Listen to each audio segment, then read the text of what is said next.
الحمد لله نحمده ونستعينه ونستغفره ونؤمن به ونتوكل عليه ونعوذ بالله من شرور أنفسنا ومن سيئات أعمالنا من يهده الله فلا مضل له ومن يضلله فلا هادي له وأشهد أن لا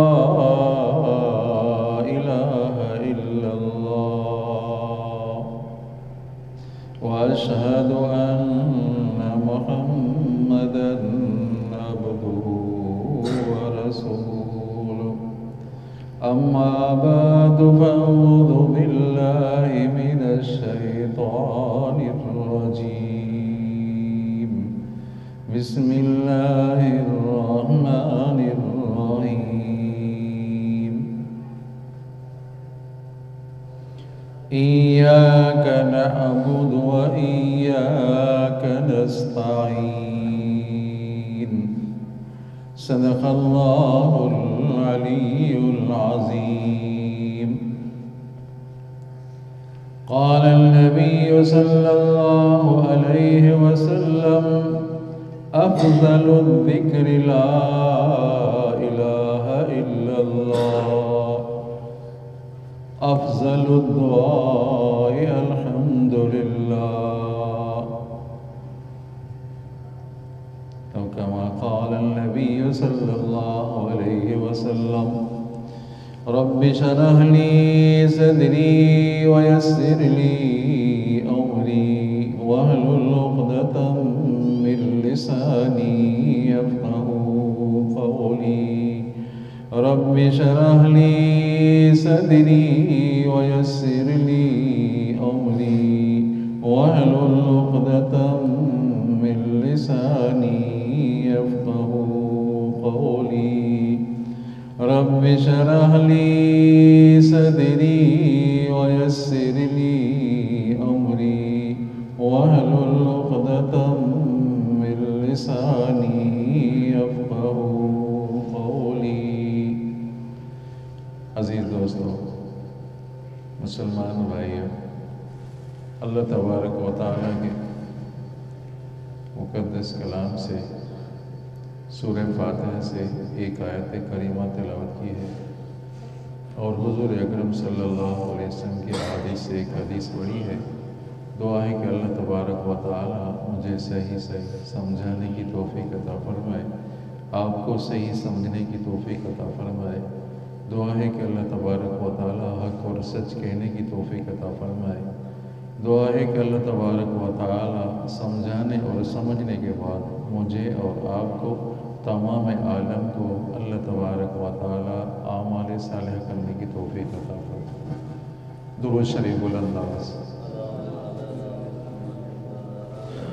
اللهم صل على محمد وعلى آل محمد كما صليت على إبراهيم وعلى آل إبراهيم إنك حميد مجيد اللهم بارك على محمد وعلى آل محمد كما باركت على إبراهيم وعلى آل إبراهيم إنك حميد مجيد۔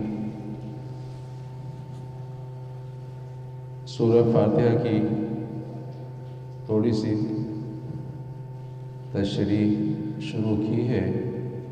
گزشتہ 2 جمعوں پر آپ سورہ فاتحہ کی ابتدائی آیات سن چکے ہیں۔ آج بھی سورہ فاتحہ کا ہی مختصر بیان ہوگا۔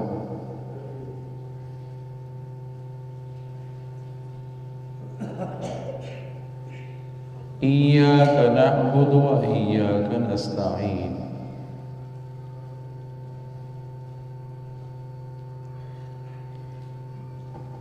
میں نے پہلے ہی آپ کے سامنے عرض کیا تھا کہ اللہ تبارک و تعالی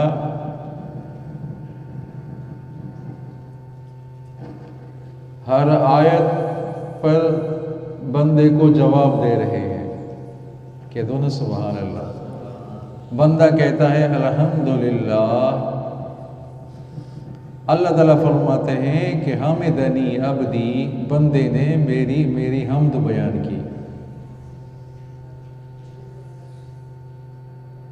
الرحمن الرحیم، جب بندہ کہتا ہے تو اللہ تعالیٰ نے فرماتے ہیں مجدنی عبدی، بندے نے میری بزرگی بیان کی۔ ایک ایک آیت پر اللہ تعالیٰ جواب دے رہے ہیں۔ بہتر طریقہ یہ ہے عزیزو کہ ہم پڑھیں، سورہ فاتحہ پڑھیں تو ایک ایک آیت پر وقف کرتے جائیں۔ وقف کریں گے تو اللہ تعالیٰ کی طرف سے جواب بھی آئے گا۔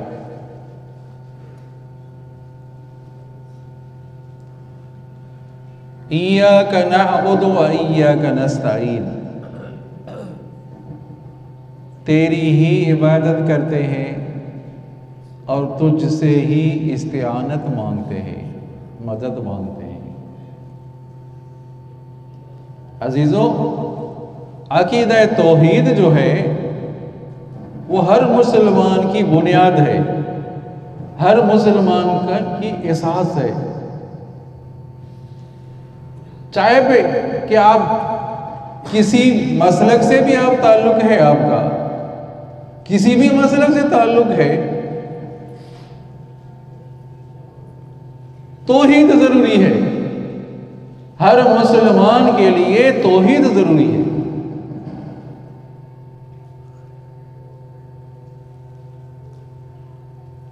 آئی بات سمجھ میں؟ حدیث مبارکہ آپ صلی اللہ علیہ وسلم فرمائے بنی الاسلام علی خمس، اسلام کی بنیاد 5 چیزوں پہ ہے۔ یاد کریں، اگر کوئی پوچھے آپ سے کہ بھائی اسلام کی بنیاد کتنی چیزوں پہ ہے، بنیادی چیزیں اسلام کی کون سی ہیں اور کتنی ہیں، تو کہہ دو 5 ہیں۔ اسلام کی بنیاد کن چیزوں پہ؟ 5 چیزوں پہ۔ بنی الاسلام علی خمس، پہلی چیز ہے توحید۔ توحید، نماز، روزہ، زکوٰۃ، حج، کتنی چیزیں ہو گئی؟ 5 چیزیں اسلام کی بنیاد ہیں۔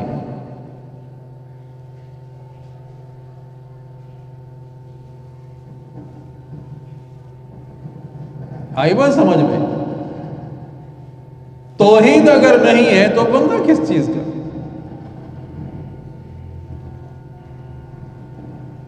توحید کے بغیر تو چارہ ہی نہیں، توحید کے بغیر تو جنت میں داخلہ ممکن ہی نہیں۔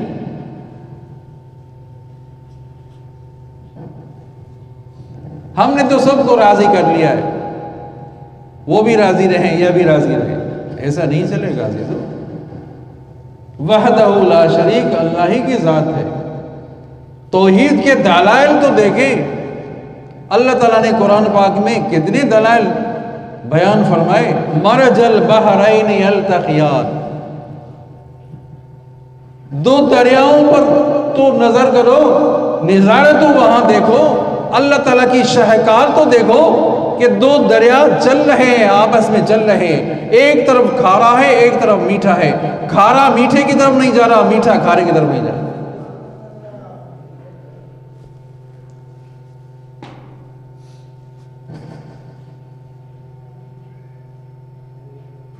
اللہ تعالیٰ کی قدرت کی طرف نظارہ تو کریں کہ اللہ تعالیٰ کی قدرت کیسی قدرت ہے۔ مرج البحرین یلتقیان بینہما برزخ لا یبغیان، 2 دریا چل رہے، ساتھ چل رہے، بینہما برزخ، درمیان اس کے دیوار ہے،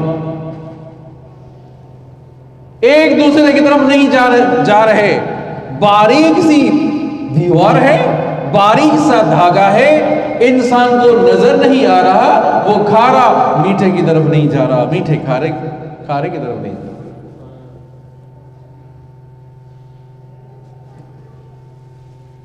حکیم اختر رحمہ اللہ تعالیٰ کی قبر پر رحمت نازل فرمائے الہ آباد میں جاؤ آپ، ہندوستان کا بڑا شہر الہ آباد، الہ آباد کے باہر دریا بہتا ہے، وہاں گنگا اور جمنا بہتی ہے، گنگا کا پانی سفید، جمنا کا پانی ہرا، ہرا پانی جا رہا ہے۔ الہ آباد میں دیکھیں، کہاں میں دیکھ کر آیا ہوں، ہرا سفید پانی کی طرف نہیں جا رہا، سفید ہرا کی طرف نہیں جا رہا، دونوں ساتھ چل رہے ہیں۔ ہندوستان دور ہے، وہاں کیوں جائیں؟ دریائے سوات کی طرف نگاہ کریں، کوئی سوات والے ہیں، کوئی ہمارے پٹھان ساتھی ہیں تو دیکھیں ادھر دریائے سوات میں 12 میل تک حکیم اختر رحمہ اللہ فرما رہے ہیں کہ 12 میل تک دریا ساتھ چل رہے ہیں، میٹھا کھارے کی طرف نہیں جا رہا، کھارا میٹھے کی طرف نہیں جا رہا۔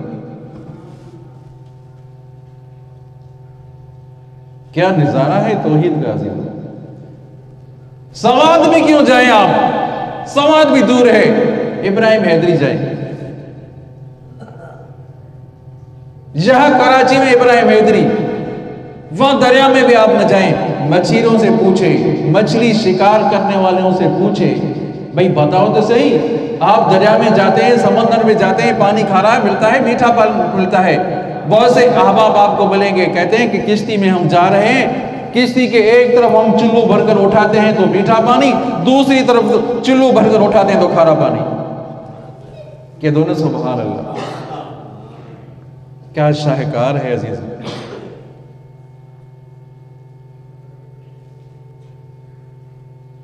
دودھ کی طرف نظر نہیں کرتے، لبنا خالصا صائغا للشاربین، بھینس کالی ہے، کالے جانور سے خالص دودھ مل رہا ہے۔ لبنا خالصا، خون سے نکلا، خون سے نکل رہا ہے، گوبر سے نکلا ہے، گوبر اور خون سے درمیان سے نکل رہا ہے خالص دودھ۔ سارے کہہ دو سبحان اللہ۔ اگر تھوڑا سا خون دودھ میں آ جائے، تھوڑا سی گوبر دودھ میں آ جائے، کوئی پیے گا؟ کتنا خالص دودھ ہمیں مل رہا ہے، کیا اس طرف ہماری نگاہ نہیں جاتی؟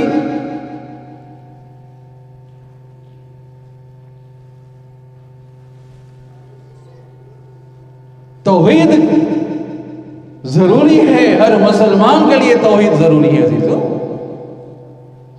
چاہے کہ آپ کسی بھی مسلک سے آپ تک کا تعلق ہے، توحید نہیں ہے تو انسان کہنے کے قابل ہی نہیں ہے۔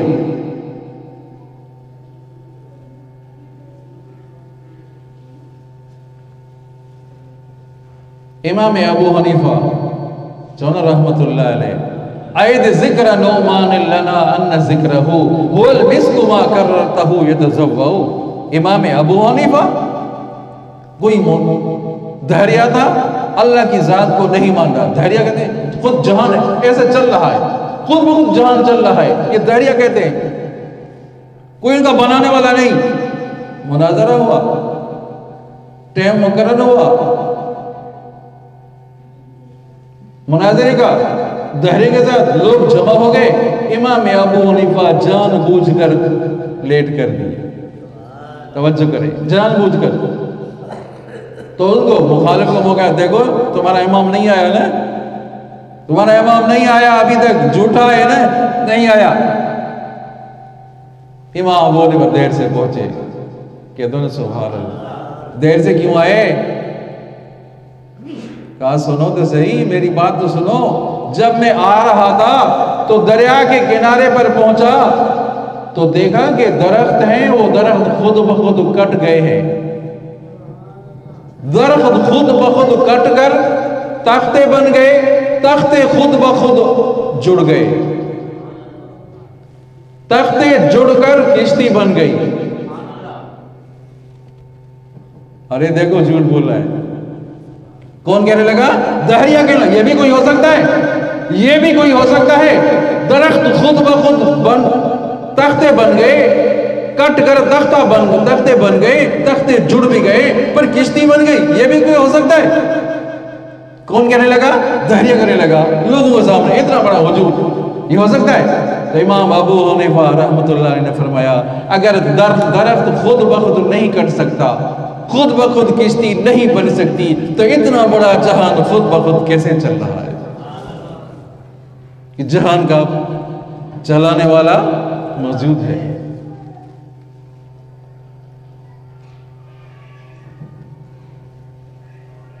لاجواب ہو گیا۔ کیا ہو گیا؟ اب کیا جواب دے؟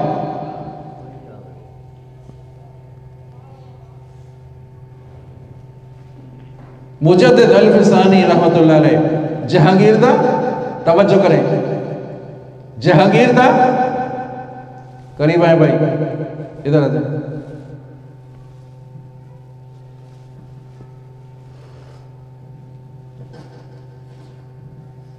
جہانگیر کہتا تھا کہ ملا لوگ میرے آگے جھک جائیں، مولوی میرے آگے جھک جائیں۔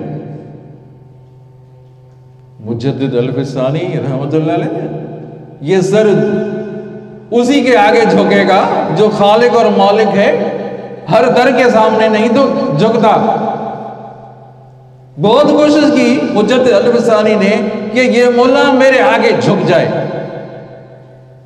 طریقہ اختیار کیا، ایک ونڈو بنائی، ایک کھڑکی بنائی، مولوی صاحب اس کھڑکی سے آ جائیں، سب کو بلایا کہ کھڑکی سے آ جائے، تو کھڑکی سے جو آدمی نکل آ جائے گا تو جھکے گا نا، تو یہ جھکے گا، ہم سمجھیں گے یہ ہمارے آگے جھکا ہے۔ بے کر لو، یہ جھکے گا تو ہم سمجھیں گے یہ ہمارے آگے جھکا ہے۔ سارے لوگ اس ونڈو سے اس کھڑکی سے آ رہے تھے۔ مجدد الفسانی کی باری آئی، مجدد سمجھ گیا کہ اس نے میرے لیے رکھے۔ اتقوا فراست المومن، مومن کی فراست سے ڈرا کرو۔ تو جب آیا تو پہلے اپنے پاؤں کو داخل کیا، کہتے ہیں سبحان اللہ، پہلے اپنے پاؤں کو داخل کیا، پھر اپنے جسم کو، اپنی باڈی کو داخل کیا۔ تو مجدد کہنے لگا جہانگیر کو کہ جہانگیر یہ جو پیشانی اللہ نے دی ہے اپنے آگے جھکنے کے لیے دی ہے، یہ کوئی گیند نہیں ہے، یہ کوئی فٹ بال نہیں ہے کہ ہر ایک کے آگے جھکے۔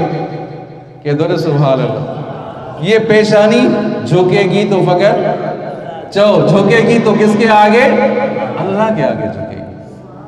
ایاک نعبد و ایاک نستعین، تیری ہی عبادت کرتے ہیں، توجہ کریں، تیری ہی عبادت کرتے ہیں، تجھ سے ہی استعانت مانگتے ہیں۔ ما تحت الاسباب، کسی سے کہو بھئی پانی دے دو، بھئی گرمی ہے پنکھا تو چلاؤ، میں تحت الاسباب کسی سے مدد مانگتے ہیں، یہ مدد نہیں۔ بھئی جگہ بنانی ہے، کاریگر کو لے آؤ، جگہ بنانی ہے، فٹنگ کرانی ہے، بجلی والے کو لے آؤ، یہ بھی مدد ہے، لیکن ما تحت الاسباب ہے۔ ما فوق الاسباب، مدد مانگنی ہے فقط اللہ کی ذات سے۔ کس سے؟ اللہ کی ذات سے۔ ایک صحابی گئے سفر میں، کوئی ڈاکو سامنے آ گیا کہ مال میرا ہے، یہ مال میرا ہے، مال تو تم لے لو، کہ تم جان کی بھی، تمہاری جان بھی لے لوں گا۔ بھئی مال لے لو، تم جان کیوں لیتے ہو؟ کہ مال تو لے لوں گا، تمہاری جان بھی لے لوں گا، تمہیں بھی ماروں گا۔ صحابی رضی اللہ تعالیٰ، آگے مجھے نفل پڑھنے دو، نفل پڑھنے کی اجازت دے دو۔ جو نفل جو پڑھا تو کیا اللہ کے آگے کتنی عاجزی کی ہوگی؟ یا اللہ موت میرے سامنے ہے، تلوار لے کر کھڑا ہے، وہ مارنے کے لیے کھڑا ہے، یا اللہ تمہیں اپنی جلال کی قسم ہے، اپنی بزرگی کی قسم ہے، مجھے اس دشمن سے حفاظت فرما، یا مغیث اغثنی، یا مغیث اغثنی، یا مغیث اغثنی۔ سلام جو پھیرا، مدد کیسے مانگی؟ چلنا اللہ سے۔ سلام جو پھیرا کے مرا ہوا پڑا تھا، دیکھا ایک شخص تلوار اس کے ہاتھ میں، کون ہے تو؟ کہاں سے آیا؟ کہ میں فرشتہ ہوں، میں فرشتہ ہوں۔ جب تو نے پہلی دفعہ کہا یا مغیث اغثنی، آسمانوں کے دروازے کھل گئے، جب تو نے دوسری دفعہ کہا یا مغیث اغثنی تو آسمانوں میں ہلچل پیدا ہو گئی. جب تو نے کہا تیسری دفعہ کہا یا مغیث اغثنی تو میں تیسرے آسمان کا فرشتہ ہوں. اللہ سے عرض کی یا اللہ مجھے اجازت دے دو میں اس ظالم کا سر قلم کر دوں. میں تیسرے آسمان کا فرشتہ ہوں.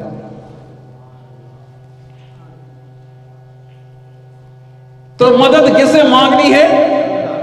مدد کس سے مانگنی؟ تمام انبیاء کرام نے کس سے مدد مانگی؟ صحابہ کرام نے کس سے مدد مانگی؟ اولیاء کرام نے کس سے مدد مانگی؟ ایاک نعبد و ایاک نستعین. یا اللہ تیری ہی عبادت کرتے ہیں، تیری ہی عبادت کرتے ہیں، تجھ سے ہی استعانت مانگتے ہیں. توجہ کریں، آپ کے انگلش میں گرامر میں آپ کو پتا ہے کہ بھئی ہی کہاں استعمال ہوتا ہے، شی کہاں استعمال ہوتا ہے. مذکر کے لیے کون سا لفظ ہے، مؤنث کے لیے کون سا لفظ ہے؟ ہی از گرل کہتے ہو یا شی از گرل کہتے ہو؟ گرامر ہوتا ہے نا. اسی طرح عربی کا گرامر ہے عزیزو. گرامر کے لحاظ سے ہونا یہ چاہیے تھا نعبد ایاک، نعبد ایاک، نستعین ایاک. گرامر کے لحاظ سے ایسا ہونا چاہیے تھا. اگر ایسا ہوتا تو معنی جو اب نکل رہی ہے تو وہ معنی یہ نہیں نکل سکتی تھی، یہ معنی نہیں نکل سکتی تھی. اگر ایسا ہوتا نعبد ایاک نستعین ایاک ہوتا تو معنی کیا نکل سکتی تھی کہ معنی یہ شبہ ہو سکتا تھا کہ تجھ سے بھی مدد مانگتے ہیں، کسی غیر سے بھی مدد مانگتے ہیں.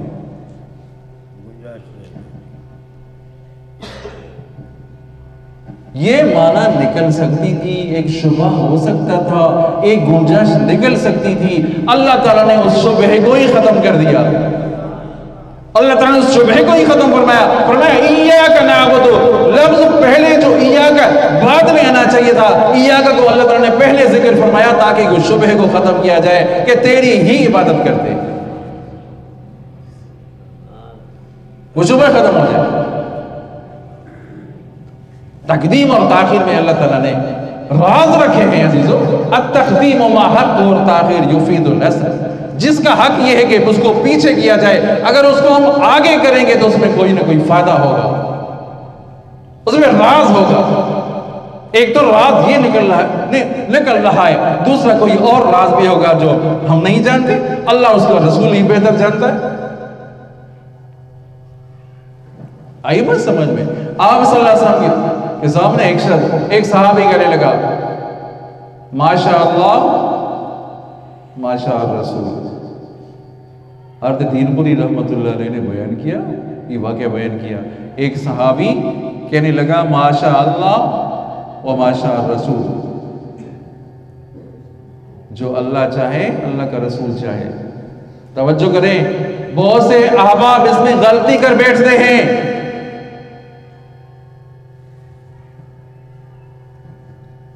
کہتے بھائی جو اللہ چاہے اللہ کا رسول چاہے.